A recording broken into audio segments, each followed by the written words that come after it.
What is going on, NCTI friends? Welcome to the second episode of Wired Wisdom, presented by NCTI. My name is James Schurz, and today I'll be reviewing the events revolving around a viral video that recently came to our attention. The video that we will be discussing comes out of Indianapolis, Indiana, and takes place off a very icy stretch of West Moore Street between Countryside Drive and Newfield Lane.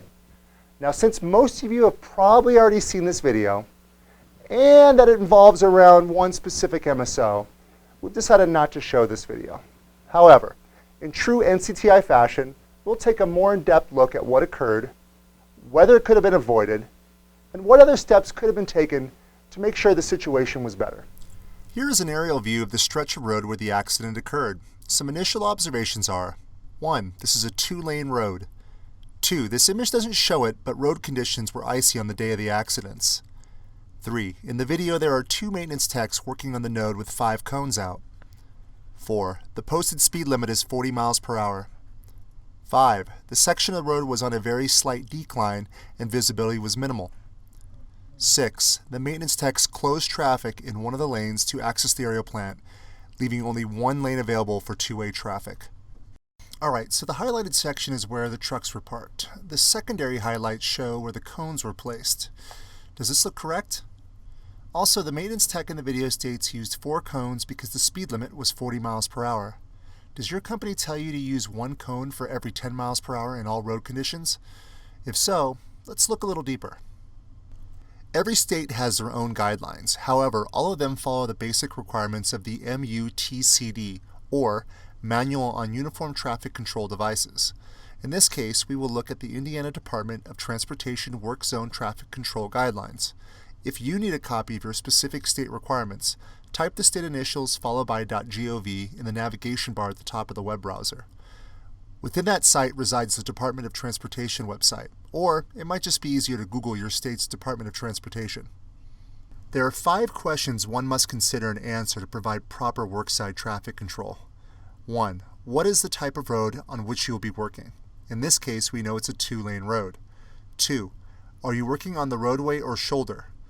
Well, technically, they're working on the shoulder but must access the roadway to get there. This means they're occupying the roadway. 3. How long will you be at a location? Each state has exceptions for time on the road. In Indiana, length of work ranges from a short duration, which is work that lasts up to 1 hour, to a short-term stationary, which is work that lasts from 1 to 12 hours. The more traffic indicators are needed if the work exceeds 1 hour. I'm guessing the work lasted under an hour in this case. 4. Is extra protection needed? Due to the icy conditions on the road and the fact that it takes a vehicle longer to safely come to a stop, I would say extra protection was needed. 5. Is a lane being restricted or encroached upon? Yes. Since this is only a 2-lane road, 1 lane was restricted, which forces vehicles into oncoming traffic. Let's look at some of the Indiana Work Zone Traffic Control Guidelines. I'm going to show 2 pages from it. The first page shows the guidelines for a lane closure on a 2-lane road with work lasting up to an hour. Let's simplify this for the sake of time. Keep in mind that the buffer A and B markings change with the posted speed limit. The maintenance vehicle should have 100 feet of taper from the front of the vehicle to the shoulder. Directly across the street from the end of the 100-foot taper mark should be a flagger. 350 feet down the road should be a flagger ahead sign, and 350 feet ahead of that sign should be a 1-lane road ahead sign. There should also be a buffer zone from the rear of the bumper of the vehicle. Because the speed limit is 40 miles per hour, there should be a 320-foot buffer between the rear of the vehicle and where the taper zone starts. There is an additional 100 feet of taper from the end of the buffer zone to the shoulder. That's 420 feet of buffer and taper. At the end of the taper zone should be a second flagger. 350 feet from the flagger should be a flagger ahead sign, and 350 feet ahead of that sign should be a 1-lane road ahead sign. The second page shows the guidelines for a lane closure on a 2-lane road with work lasting between 1 to 12 hours. This guideline is like the previous guideline, except it states that a road work ahead sign should be positioned 350 feet ahead of the 1-lane road ahead sign. There is a guideline for an optional and road work sign as well. Last but not least, let's look at the cone spacing, also known as channelization. The spacing of the cones is a distance in feet equal to the speed limit in miles per hour when used for taper channelization, and a distance in feet equal to 2 times the speed limit in miles per hour when used for tangent channelization. Tangent channelization is the space between the taper zones, which is the buffer zone and the length of the vehicle combined. Since these guys are working in a 40 mile per hour zone, they should have 1 cone for every 40 feet within the taper zone and 1 cone every 80 feet within the tangent zone.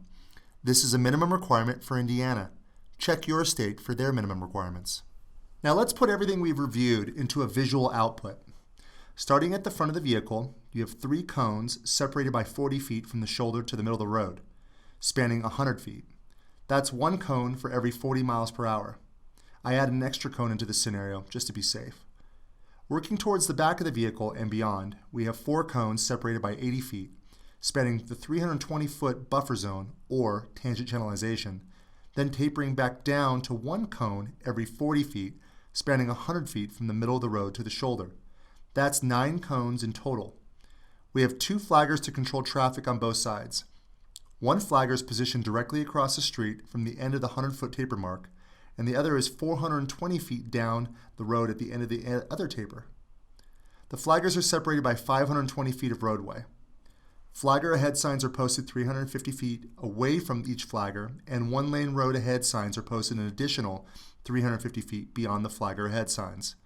A total of 1,920 feet is utilized with 2 flaggers, 2 flagger ahead signs, 2 1-lane road ahead signs, and 9 cones.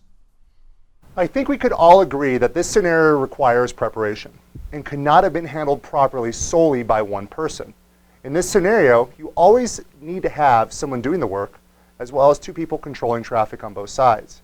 If each maintenance tech had a minimum of 3 cones on their vehicle, which they do in the video, and carried a stop-slow paddle, a flagger ahead, and 1 lane ahead sign, they could then properly handle traffic situations like this and avoid potential accidents like the accidents that happened in the reference video. So what do you think? What are your thoughts? Are you currently prepared to handle a situation like this? Is there something that I maybe have missed? Your comments are valuable. Please leave them below and subscribe to our channel. More Wired Wisdom videos to come. When it comes to safety, always prepare and prevent, don't repair and repent. Thanks for watching. Be safe out there.